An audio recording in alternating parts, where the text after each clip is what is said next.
পারবো। তারা তো 4 তালা থাকে। আচ্ছা সমস্যা নেই, আমি যেতে পারবো। সে তো বললাম, কিন্তু বাকলা যে বললো 4 তালা, আমি তো 4 তালা উঠে পড়েছি। কিন্তু আচ্ছা একটু খুঁজলে পাবো তাদের।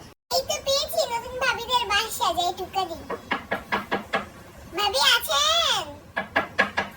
ও কে আসছে? আপনি? আপনার তো চিনলাম না। আসলে আমি আপনার পাশের ফ্ল্যাটে ভাড়া থাকি, তো সেজন্য তো আসলাম যে আপনি নতুন, একটু দেখা করতে আসি। ও ভাবি আপনি? আচ্ছা আসেন আসেন ঘরের ভিতরে। আচ্ছা আসছি। এমন কেন বাড়ি ঘর নোংরা একেবারে? আমাদের ছেলে মেয়ে তো এসব দেখতে পারে না। আপনারা যে কিভাবে থাকেন আমি এটা খালি ভাবি। আমরা তো একটু আগে আসলাম, সেজন্য তো বাড়ি ঘর নোংরা।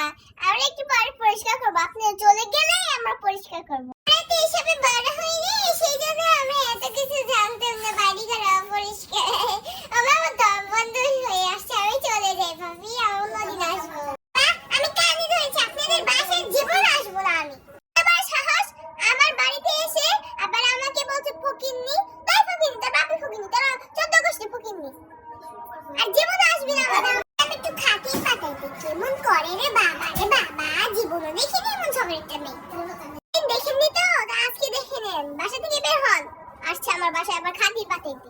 আসছে একটু বসতে দে, এক গ্লাস চা। চা না, একটু পানি দে। পানিও দিতে পারে না বাবা, রে বাবা, কিরকম করে এমন মেয়ে আমি জীবনে দেখিনি। চা খাচ্ছে আবার বলছে আমি বলে চা দেই না। মিথ্যুক বেটি। আম্মু এতে তাকে কই থেকে আসছে? আমি চিনি না, যাই না, আমার সঙ্গে এসে ঝগড়া বাজায় দিছে। আমি তার কিছু বলি নাই, আইসা আমার সঙ্গে খাতির মাথাইতে আসছে। আইসা এখন আমার সঙ্গে ঝগড়া করতে আসছে। আরে ধুর, খাতি পাগল ছাগলের মেলে। কই থেকে আসছেন আপনারা? আইসা আমার এই করতেছে, আমার সঙ্গে ঝগড়া করতেছে। বেডির করে বেডি, আমি কি ঝগড়া করতেছি নাকি